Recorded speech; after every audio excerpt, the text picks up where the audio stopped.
आसमान काले बादलों से ढका हुआ था। गांव के किनारे बने मिट्टी के छोटे से घर में रामू, उसकी पत्नी गौरी और उनका बेटा छोटू रहते थे। लेकिन आज उनके घर में एक और परिवार भी ठहरा हुआ था। दो अनजान मेहमान, एक पति और उसकी पत्नी, जो पिछली रात बारिश में फंस जाने के कारण यहीं रुक गए थे। दोनों अभी भी घर के अलग कमरे में चुपचाप सोए हुए थे। घर में अजीब सी खामोशी थी।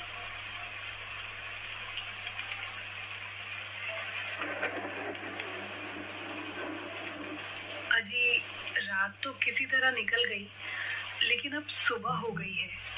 मैं सुबह से यही सोच रही हूँ कि इन मेहमानों को नाश्ते में क्या दूँ।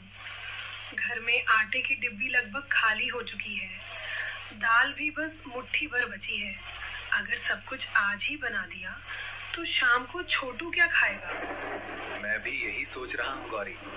रात को जब ये लोग भीगे हुए हमारे दरवाजे पर आए थे, तब उनसे मना कैसे करता। इतनी तेज बारिश में अगर हम दरवाजा बंद कर देते तो शायद सारी उम्र खुद को माफ नहीं कर पाता। मैं मना करने की बात नहीं कर रही हूँ अजी, लेकिन हालात देखिए। हमारे अपने घर में खाने का ठिकाना नहीं है, ऊपर से मेहमान भी हैं। अगर उन्हें सूखी रोटी भी देंगे तो मुझे शर्म आएगी। गरीबी से शर्म नहीं करनी चाहिए गौरी, बुरे व्यवहार से शर्म करनी चाहिए। हमारे पास जो है वही प्यार से खिला देंगे। शायद भगवान हमारी नीयत देख रहा हो। हर बार आप यही कह देते हैं, लेकिन जब छोटू भूखा होकर मेरी तरफ देखता है ना, तब मेरा दिल बैठ जाता है। इतने में छोटू उठकर बाहर देखने लगता है।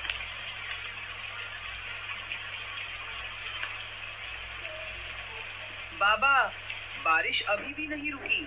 क्या आज भी आप काम पर नहीं जाओगे?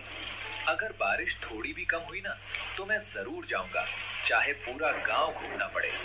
बाबा, मैं बड़ा होकर आपको कभी काम नहीं करने दूंगा।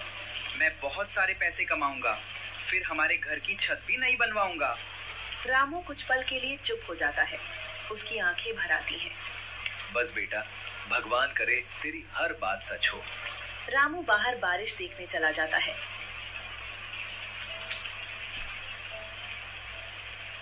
उधर गौरी चुपचाप रसोई में जाती है। वो आटे का डिब्बा खोलती है, फिर दाल का डिब्बा देखती है। दोनों लगभग खाली थे। वो कुछ पल तक वहीं खड़ी रह जाती है। अजी, जरा इधर आइए, मैं आपको कुछ दिखाना चाहती हूँ।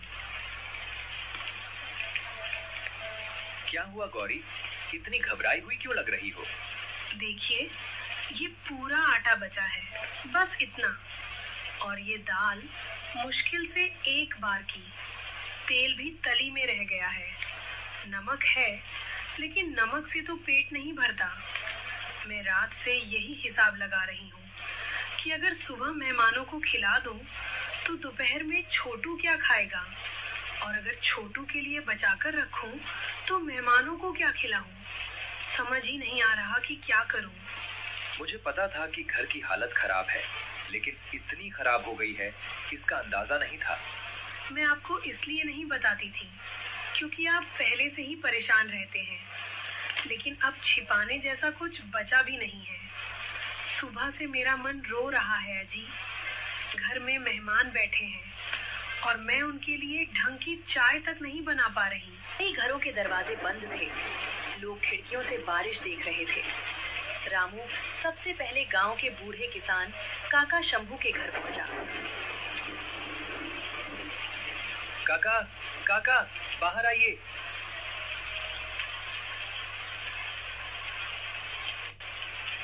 अरे रामू, इस बारिश में क्या हुआ बेटा?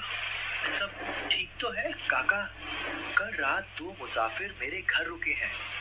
आज सुबह किसी ने मेरे नाम की एक चिट्ठी भेजी। उसमें लिखा था कि उन मेहमानों को पहचानने की कोशिश मत करना। आप पूरे गांव को जानते हैं। क्या किसी अजनबी को इधर आते देखा था? नहीं बेटा, लेकिन रात देर से मुझे ऐसा लगा था जैसे कोई आदमी पीपल के पेड़ के पास खड़ा था।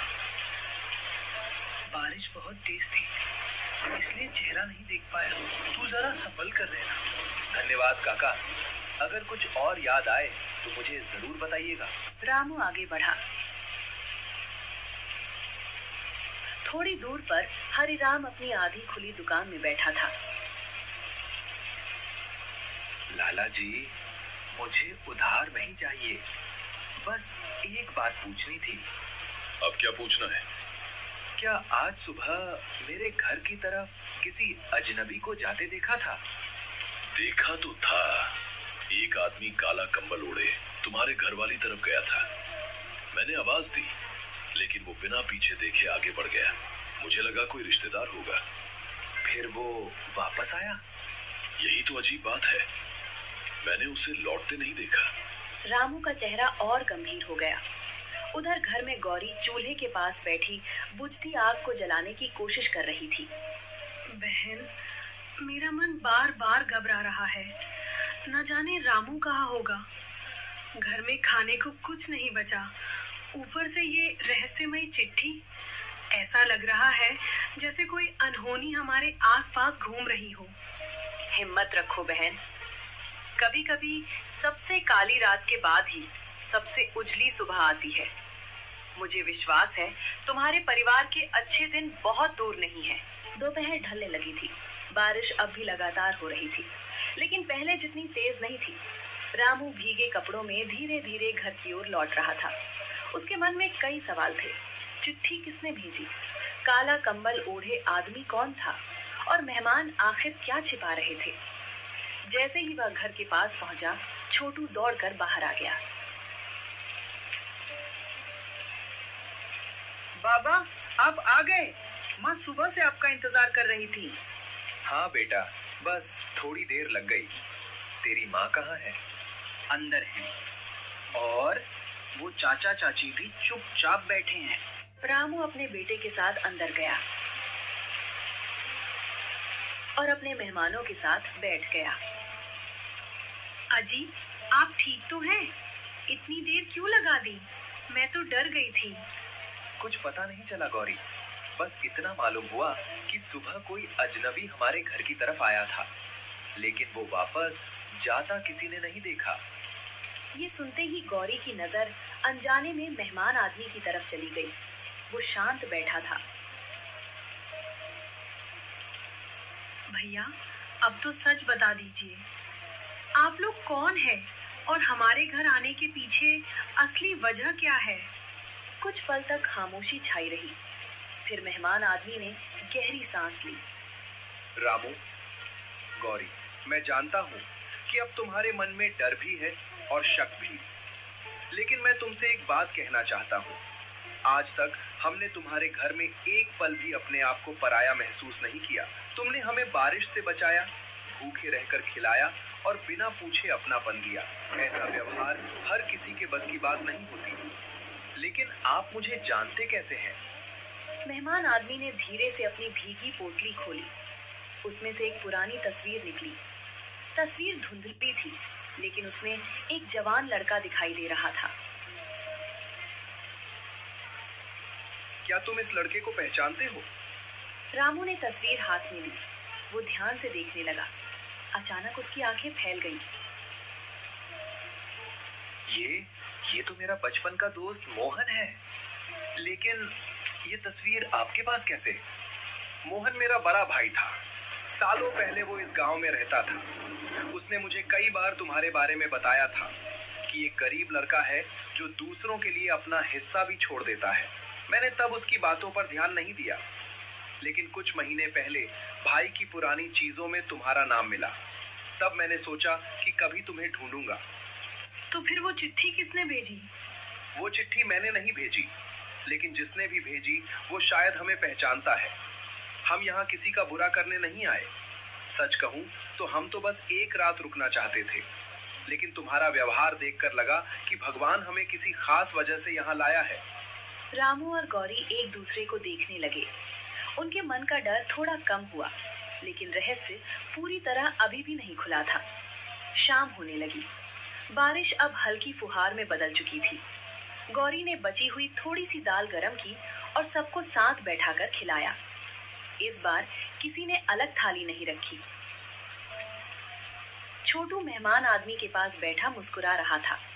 चाचा जी, कल बारिश रुक जाएगी क्या? शायद बेटा, और कभी-कभी बारिश रुकने के साथ कुछ परेशानियां भी चली जाती हैं। उसने रामू की तरफ देखा।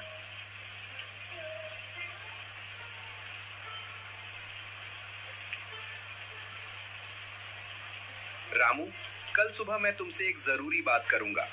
वही बात जिसके लिए शायद भगवान ने हमें तुम्हारे घर तक पहुंचाया है। रामू ने धीरे से सिर हिला दिया। बाहर बादलों के पीछे सहल की रोशनी झांकने लगी थी और इसी उम्मीद के साथ वो रात बीती। एक ऐसी रात जिसके बाद रामू के जीवन की दिशा बदलने वाली थी।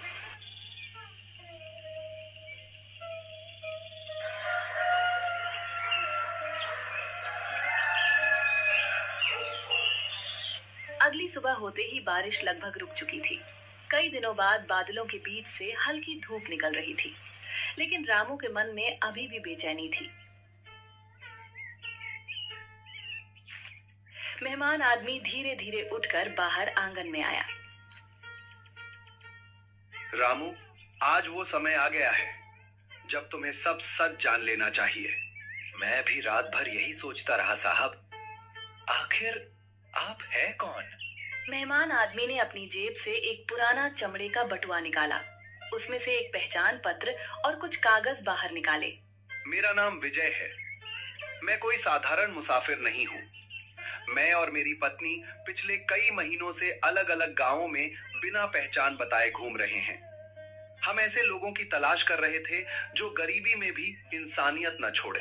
तभी गौरी और छोटू भी बाहर आ गए और सब एक दूसरे का चेहरा देखने लगे। जिस रात हम तुम्हारे घर आए थे वो सिर्फ बारिश से बचने के लिए नहीं था। हम जानबूझकर ऐसे घर की तलाश कर रहे थे जहां लोग मुश्किल में हों। हम देखना चाहते थे कि भूखा इंसान पहले अपनी भूख मिटाता है या किसी और की। रामू, तुमने बिना हमें जाने अपना घर खोल दिया।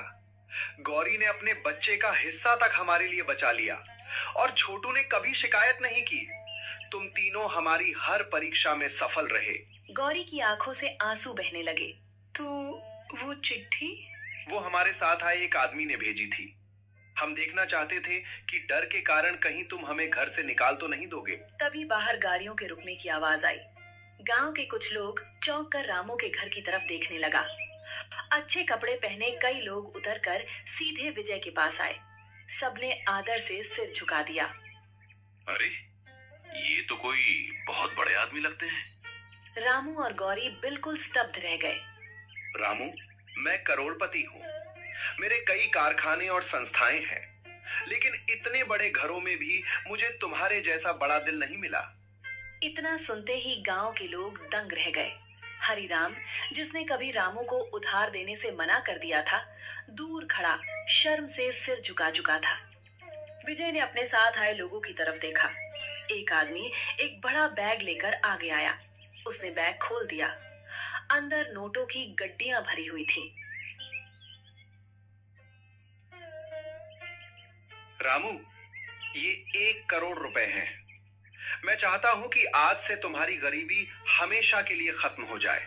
गांव के लोग शौक गए, लेकिन जो अगले ही पल हुआ उसने सबको हिला दिया। रामू ने बैग की तरफ देखा, फिर धीरे से उसे बंद कर दिया। साहब, अगर मैं सिर्फ पैसे के लिए आपकी सेवा करता तो शायद आज ये बैग ले लेता, लेकिन मैंने आपको भगवान का मेहमान समझकर घर में जगह दी थी। उस इंसानियत की कीमत मैं कभी नहीं ले सकता। मुझे माफ कर दीजिए, मैं ये पैसे नहीं ले सकता। गांव के लोग स्तब्ध रह गया। गौरी भी कुछ पल के लिए रामू को देखती रह गई। विजय की आंखें भर आईं।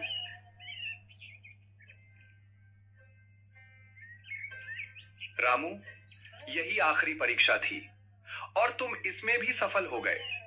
मैं तुम्हें पैसे देकर तुम्हारी इंसानियत खरीदना नहीं चाहता था। मैं तो सिर्फ ये देखना चाहता था कि तुम्हारा दिल सच में इतना बड़ा है या नहीं। आज से तुम इस गांव में बनने वाले हमारे नए अनाथ आश्रम और विद्यालय के आजीवन प्रबंधक हो। हर महीने तुम्हें सम्मानजनक वेतन मिलेगा। रहने के लिए नया घर मिलेगा। छोटू की पूरी पढ़ाई की जिम्मेदारी मेरी। और सबसे बड़ी बात, अब तुम्हें कभी किसी के सामने हाथ नहीं फैलाना पड़ेगा।